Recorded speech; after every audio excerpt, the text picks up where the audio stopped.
welcome to my podcast where I invite you to run with me after memories and shape them into stories. On this show, I'll also share samples of my writing and interesting moments from everyday life. I'm your host, Ruru Sig, and you're listening to my podcast, The Story Chaser. Welcome back, listeners. This is Season 3, Episode 7 of the Story Chaser podcast. I'm your host, Ruru Sig, and I have a really super duper special episode tonight because I have my first ever guest. Yes. Thank you. Quick backstory to this episode before I release our chat. I woke up one morning recently and I was discouraged. Yeah, I know. Yeah, dark thoughts about what am I doing? What is the meaning of all of this? Am I really an artist? Whew. I went deep into my past. I even thought about the days on the stage as an actress, all my writing, all my creating, and I just had this overwhelming emptiness about it. Just this big nothing. It was very strange. It was very not like me, you know? And, me is my favorite, so I didn't recognize this feeling. And I peeled myself out of bed and I fell to the floor sobbing and I crawled to my desk. No, that last part is made up. It was a total lie.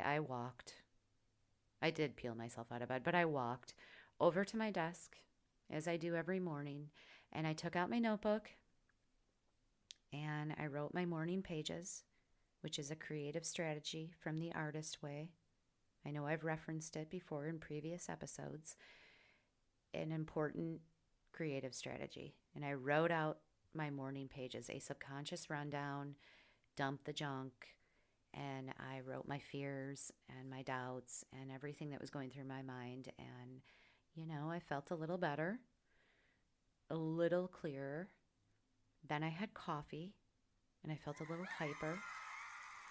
And I opened up my email.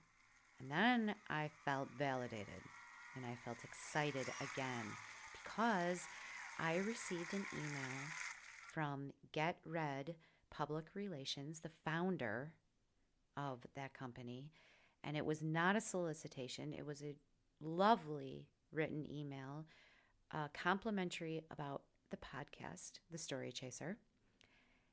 And as if that wasn't enough, it was concluded with the proposition of interviewing their author, Sandra Schnockenberg. Would I like to interview her?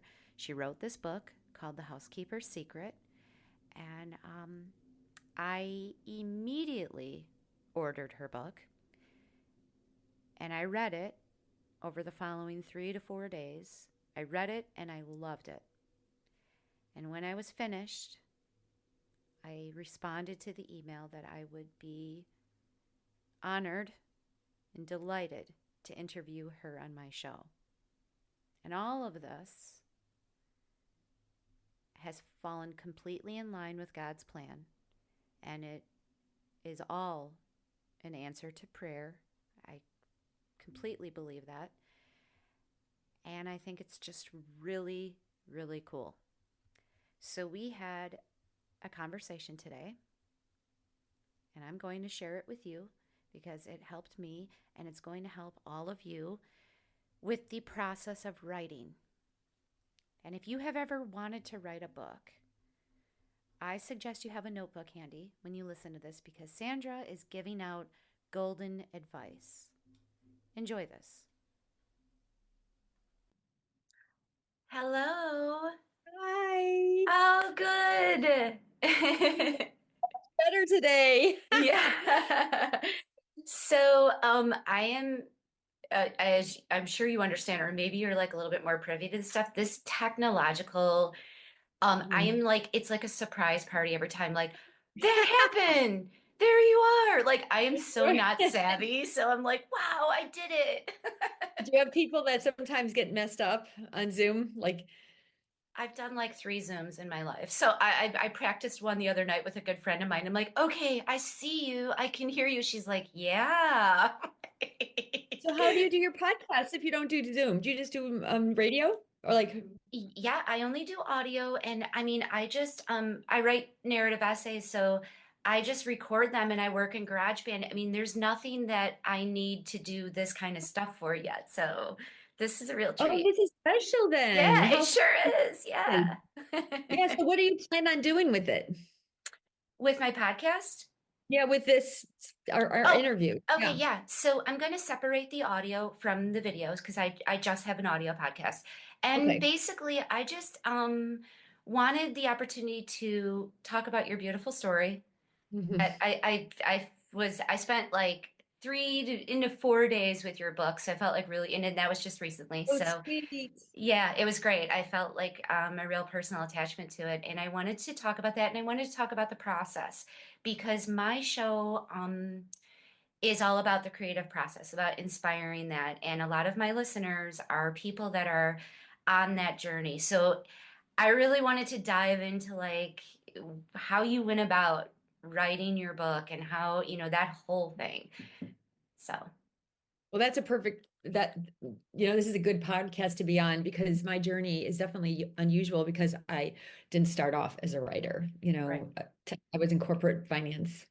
And so I really had to go dive deep. Yeah. I know. And Yeah. it's so, I'm so thrilled about this connection because so many I have many artists that reach out to me by email. Oh, thanks so much for what you said, and it got me going. But I have a lot of people that work in law firms, construction workers, project managers in corporate America that are like, hey, I listen to your show. I've always wanted to paint, or I've always wanted to write a book, or I have a creative spirit too, and it's been sort of suppressed or not Mhm. awake. So Yeah. please, let's dive in. Yeah. So, oh, my process, I'll start with that. Okay. First of all, I was asked to write this story on Lee's deathbed, as you know from reading the book. Yeah. Yeah. It was 30 years ago from 2024. So just last year, it was 30 years, she asked me. And I was like, she had always said she was going to write a book someday. Nobody would ever believe it. And when she asked me to write that book, I was like, I had to say yes. I had to make that promise, but I said when the time is right.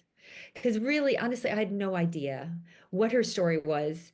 I know. And I was going to write a book when I'm fully like trying to get pregnant at the time. Like I lived in Australia and I hadn't had any writing classes. I've always journaled, but I was a real I love words. I read a lot thanks to Lee. She got me going on the Mhm. reading. And I guess it was kind of a buildup. It's almost like God planted a lot of seeds there, to prepare me.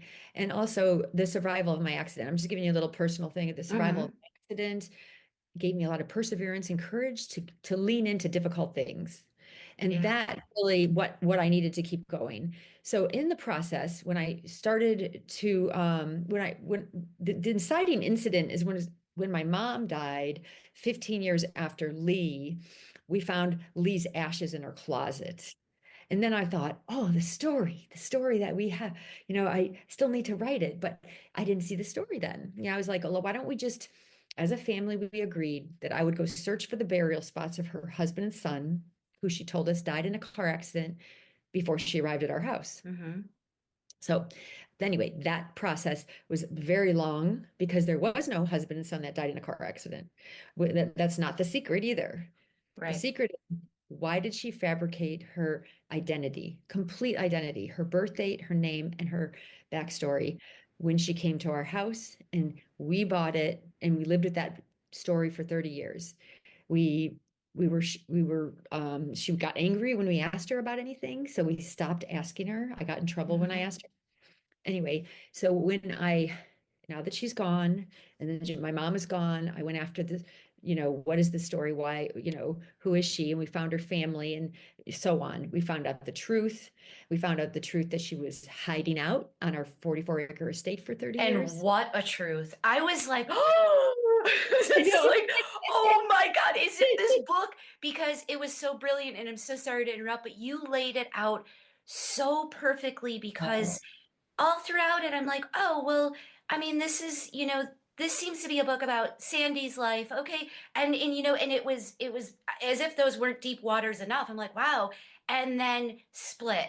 And I was like, God, this was set up so great, because um what she represented to you, you really laid the mm, groundwork for that by setting us all up, by like how involved she was with your family and really going in it. I'm so glad you did it that way, because it thank gave the you. reader such an idea of who, Yes. and then the reader an idea of who she really was in her life. Wow. Yes. Yeah. Yeah. What a transition, right? Oh my gosh. Yes, like Viktor Frankl talks about reinventing yourself or giving yourself your life meaning. And I believe she lived through what she went through, which was horrific. We could tell listeners Oh my it was gosh. horrific, it was incomprehensible. But what she lived through and survived and then made good of it. She became the hero Mhm. of our family. And so all the things that came about after that, but now the process of writing started when the story unveiled itself. I was like, I have to write this story. So the first thing I did is I ordered a book called The Plot Whisperer. I thought, this is great. I got the book and I got the workbook that went with it. The Okay. Whisperer was fantastic because it showed us how to plot a story, do the arc, the inciting incident, the climax, the revelation, what kind of story. It talked about how your brain works. Like my brain, it said we are right or left brain. You need to know before you become a writer if your strength is in your left or your right. And I was very analytical in my career. I was finance, um, MBA. I did corporate, pensions and actuaries schedules. I was very analytical. It wasn't really a fulfilling career, but it was financially very, lucrative. Um, I had retired when I went searching for Lee's story. Okay. And so I realized when I was younger, really younger, my mom took me to the doctor. She goes, this child, we don't know if she's right or left-handed. And it was true. I had all the tests from the pediatrician, and I was ambidextrous. I was equal Okay. right and left-handed. So now I knew that all my life I could choose, and I could write with my left, write with my right. I did all kinds of different sports. I played pool as a lefty, but I did this as a righty. And so then the plot whispers talked to me. They said, if you have whatever your strength is, I thought, well, my strength is right there, equal both, but I've exercised and developed my analytical.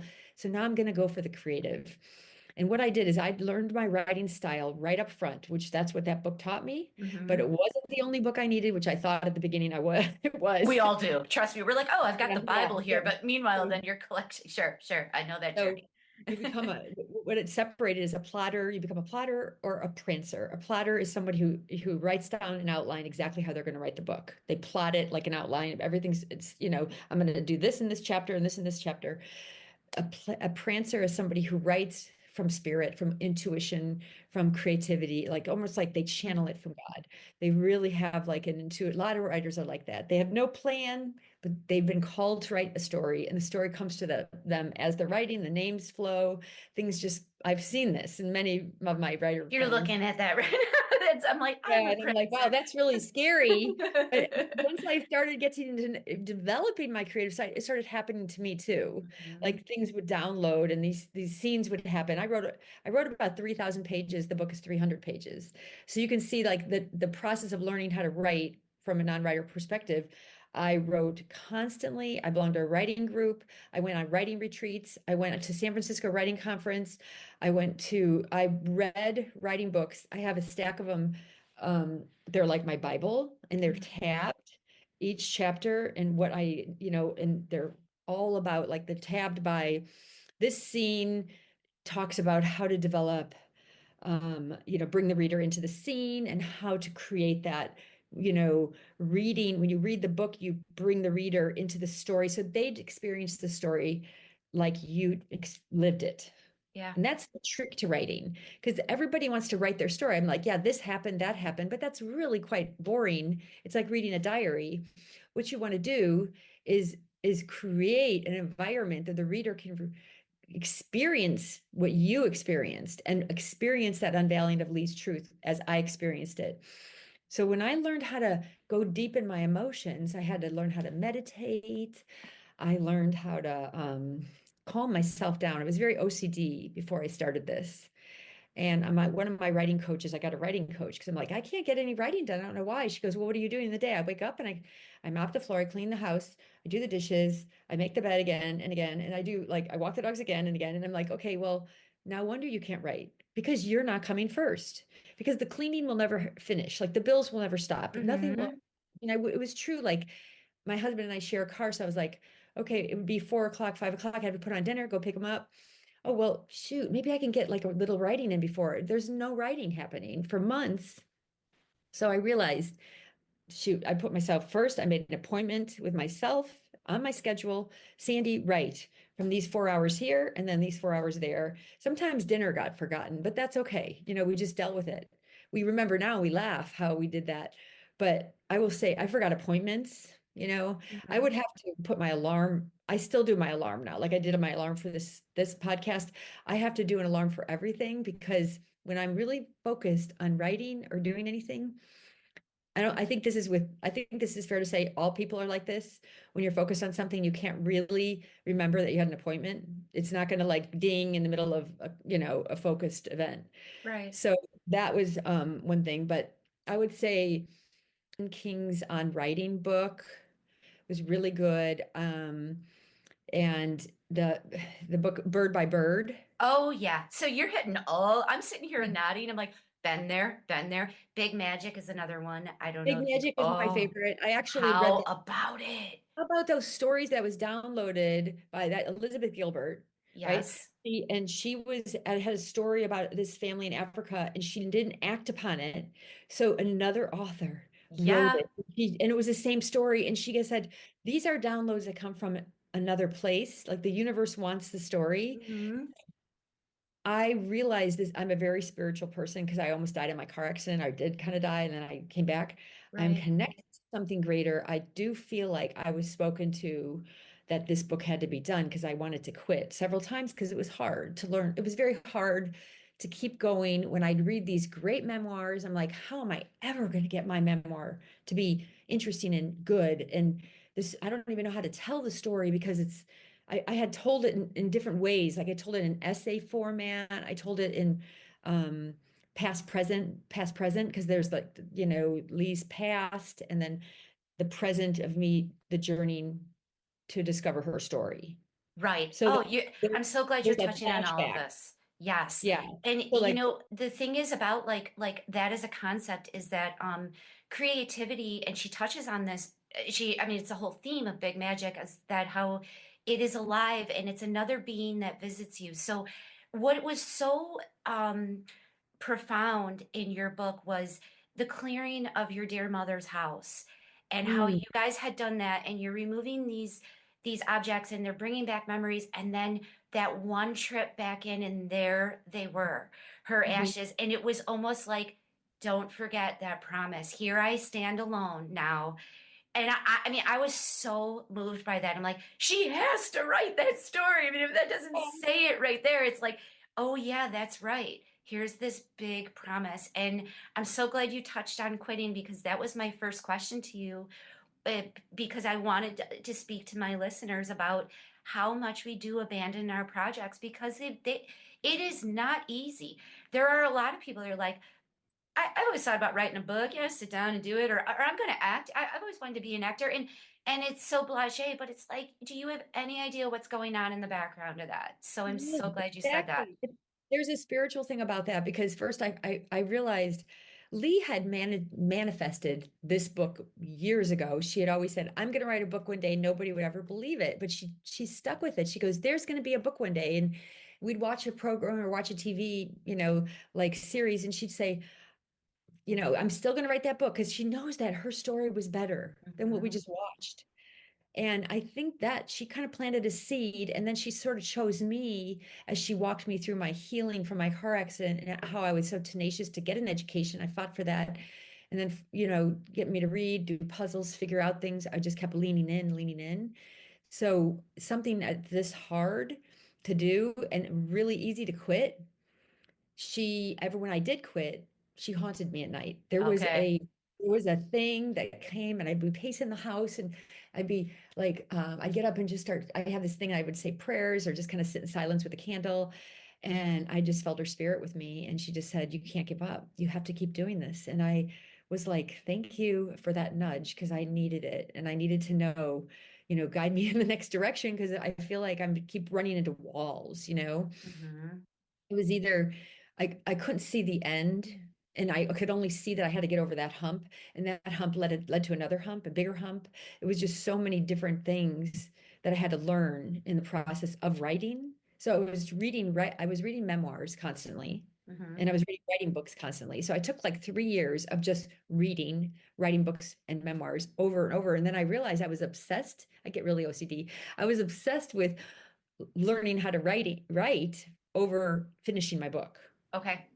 Okay. So I that understand became a that. little bit of Mhm. a distraction, which you will, when God wants you to do something, he puts distractions. Even though I had to learn these things, it was almost overtaking the process I was needing. So I needed to back off. I think I've read these enough times. All of them many times. I've read them enough times. I've got it tabbed. I can even recite them. I think it's time to start going back to writing. And then so I had my framework and then I started going into it and I started referencing the books to see what could help me. And I think what I would also recommend to the readers is that you really need a good editor. Um, I didn't have a good editor up front, like at the beginning, and they were very just weak. Oh, this great story, just keep it the way it is, don't change anything. I was like, who does that, right? Like I know Yeah. I'm author, I know there's things here, and I'm not satisfied. So something's up with that. Even my publisher, she's a hybrid publisher, she's lovely, but she did say, we'll take it as it is. And I thought, Hmm. no, no, no, no, no, no. I thank you for taking me. I'm going to stay with you. I love what you do, but I'm going to go and find another editor. So I went and I did the writing conference again. And they have a thing called speed dating when they look for agents and editors. So you do like a 20 minutes with like 20 Oh. minutes, just go around the room and the bell rings, you move and you got to go. You either connect or you don't connect. And there was a lady there that we just connected immediately. I also was able to give her the call waiting version of what I needed. Here's what I'm looking for. Here's the story, blah, blah, blah. She got it. She got it so well. And the way she edits was exactly what I needed. So I didn't even know that she's one of the top editors for my publisher, but she's hired from the outside. She doesn't work for the publisher. So I said, this is who I'm using. I told the publisher, I go, if I'm going to publish with you, I'm going to use her. That's it. I want to work with her independently of you, and we're going to do this. And so she edited my book, and she did a really good job. She was really gut punching. I would say she had me write another 50,000 words. And then she took out another 30,000 words. And I would be like, those are my best writing. But she goes, you're showing off. She goes, this book needs to be, you take these guys on a roller coaster ride. You can you can write all your beautiful creative writing and essays later or do whatever and submit them. But when they call it kill your darlings. Yeah. And Yes. and he killed my darlings, which I really loved them. I took a Mhm. time creating them. But I also thought I agreed with her at the end of the day, the reader wants the story. They Mm. don't want my darlings. My darlings were my show off writing, and that's not what I mean, I think it's very well written in that it's a story that it's fully embodied story. It's not like a story that's going to be like in Paris Review where you get somebody that really says something differently and does, achieves it in a creative literary way. I understand there's differences, but when you have a story, you got to tell the story and stick with um the crux of that, even if it's minimizes your ability to write more creatively. I think it's creatively written. I don't know how your feedback is. I think that the story pulled out everything I wrote, but it didn't. Sometimes I went on down rabbit holes about around subjects that didn't really feed the story well. That's that's the judgment of somebody objective, and I was too close to it. Well, I mean, I would have to respectfully disagree with that, Mhm. only because like the eccentric journey was Mhm. so like I because I don't want to give any spoilers for the book, so I'm like trying to be really careful about how I word this, but the distance that you went for the information, I was Yeah. like, this is what people need to know about how passionate, not only, I mean, of course, telling Lee's story and honoring that promise, but here you were, the driving, the interviews, the phone calls that you had to go through, and I'm sure there was much more that you didn't even include. I think was pertained to the story just as much as the actual story, because it was Yeah. like, guys, I'm trying to tell you, hang in there, because when you do get to Lee's story, you're going to be blown away. And I was, as a reader, and I know others were. So I would say it was all necessary, and including all the things with your family in the beginning. It shaped up what was going on in your house, and Yeah. maybe like even kind of as I'm thinking about it now, she was looking for a courageous person to tell that, because maybe she didn't have the courage, and being around, like, your father was such a strong force, that maybe Mhm. there were times she dabbled with the idea of bringing it up and thought, oh no, this is not the environment to be talking about this, whatever. Yeah. you know um and with that, my next question is, since you did write a nonfiction, memoir, did you have any stipulations, or did you almost not want to mention names? I mean, you really put it out there, and I'm like, wow, she's brave. There's so many of us want to write our life stories, but we're Mhm. like, oh gee, I can't expose so and so Yeah. for this. And did you get any sort of backlash from family, and without having to say names or anything, were they angry at all with you about what you wrote? I had the most supportive, loving family during the process. They Awesome. were, some of them were a little shocked that I actually wrote a lot of that, but I think they got their head around it and they said, Sandy, we support you 100% because it's the truth. Everything you wrote is true. Yeah. And if I would say, because we had held it as a secret for so many years, it's kind of liberating to read it and actually say, yeah, this is truth, because we denied truth in so many ways. We swept it under the carpet. It was the era. And Mhm.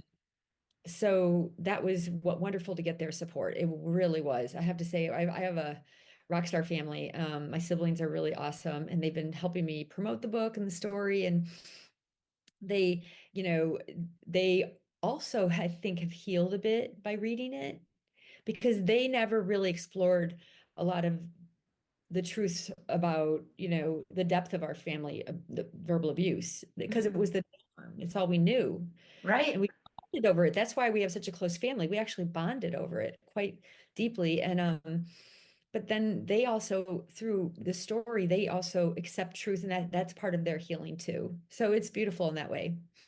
That's wonderful. And that just goes to show that it was meant to be even more. There's so much spirit. I wrote about reading the book, and I said how, Lee was this ray of light. I was like reflecting on that more, why those words kind of flowed out of me as I was, I was on my phone typing to you. And I'm like, it really is like Holy Spirit stuff going on. Like, Yeah. herself, your father, your mother, these reflections of light that, were shining through, even like you say, the verbal abuse and everything. You touched on your own father's pain and the things Yeah. from his own past and what he was carrying, and darn it, that may have been the best version of himself that he was able to present. You never know, and like, who Mhm. knows what was deep down in him, and where he is now. Maybe very grateful that you were able to put that out you Yeah. know Yeah.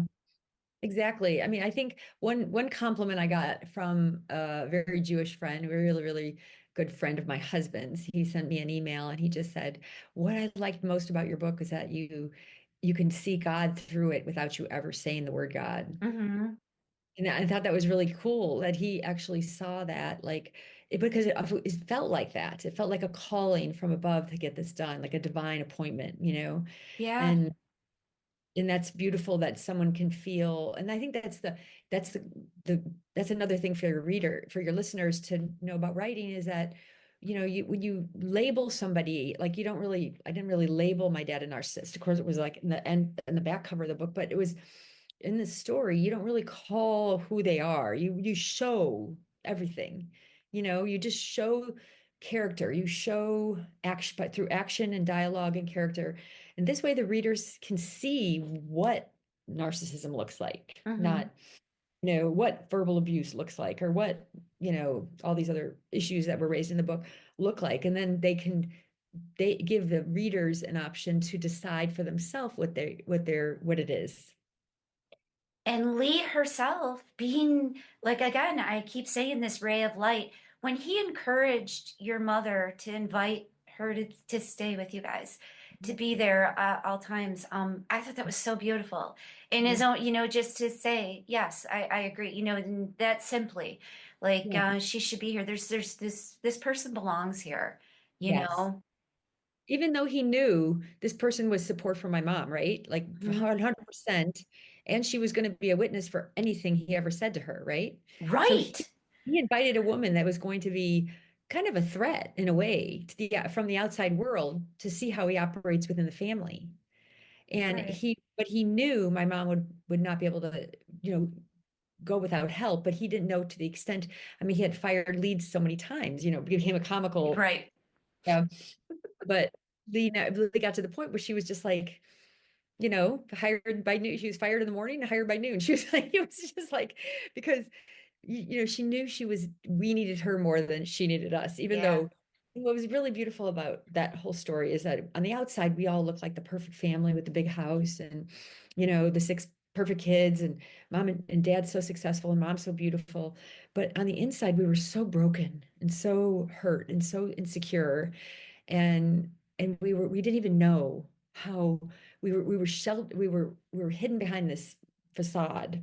But then when Lee came in on the outside, she was so broken. She had all these elements from what happened to her, and then she had this humble, kind spirit that was so healed, and she had pure contentment, and she had the spirit of like such a lovely joy she could express, which I never even seen anybody get to that higher echelon of joy. And she would jump out of her chair like when the Cubs hit, a grand Hmm. slam.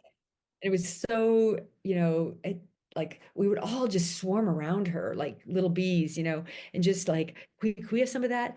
But it was her on the inside that we wanted. I Hmm. wanted, for a child, I saw it. I was like, I wanted to be just like her. And I never really cared about outside of anything. I always, even with after my accident, I was kind of on the outside, not so good either anyway. But I was always thinking on the inside is what Lee represented, and that's what we need to do is have the best character, grow in character. And she was my example for that. Even though my mom was a beautiful, lovely person, she was so beaten down, she couldn't really show that as much as Lee did. Yeah. You know. Yeah. Mhm. And Lee had this opportunity, for a second chance at life with you guys. I mean, if she didn't have that opportunity to show that part of herself where she had been. And so now But she comes along and here's this family and it's like, "Oh, I have all these gifts that I can yeah, now give." And that's just such a beautiful exchange. isn't it though? Um, It was just like a godsend that for sure. Yes, the whole thing. Yes. yeah, and folks, the book is The Housekeeper's Secret. And so pronounce your last name, Sandy, because here I am. I'm just reading them like I said, Schnackenberg. Am I saying The that right? hardest part about the book is my name, Schnockenberg. Yeah, it's my husband's Okay. name. Yeah, Okay, my maiden perfect. name is Acrylic, which is in the book. Yeah, Schnockenberg. Okay. Yeah, it's written by Sandra Schnackenberg, and it's a beautiful, beautiful journey, folks. The Housekeeper's Secret. Um, do you have plans for another book? Are you writing anything right now? I do have plans. I'm in the middle of the story is still happening, actually. I do have plans to write another book, and it's going to be a doozer. Okay. I'm excited about it. They're as complicated as all books are. I would say to the listeners, all books seem really complicated, but if you just take it, a page at a time and a chapter at a time, it really does come together because everything's moved around. I help Scrivener is a writing program that I used as well. It helps to move things around and to help the story flow. I use Word as well, so I could write chapters in Word and essays in Word, but I also just would copy them over to Scrivener and see how things would look, and that helps writers. bring their stories to life in a way that helps sort the pages and sort the story. It's just it's so hard to do when you're just looking at Word because there's so many pages. Yeah. Yeah. Awesome. Thank you so much for being on my show, and it was a delight. Thanks for reading my book and thanks for supporting it. And I just hope I hope they do make a Netflix series or something for it because it just seems like a Mary Poppins, kind of with a twist. Yeah, A absolutely. not the convent, but a different type of twist. Yeah, I'd say. Yeah, yeah. Okay. Well, have a wonderful day, and thank you again so much. I'm glad you're well. All right, take Yeah, care. you Bye. too. Bye. Well, how about that? Woo! Wasn't that great? Thank you so much for tuning in, listeners. And as always, I'm going to end tonight's episode with a piece of my writing. Sitting on paper in front of me right now is this: keep going, keep going, keep going.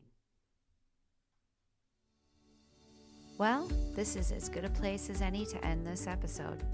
My name is Ruru Sig, and I thank you for listening to The Story Chaser. Remember, there are stories everywhere. The key is to focus in on the little memories to find the bigger moments. My promise to you is that I'll keep chasing those stories. Be well, folks, and go ahead. Have a wonderful life.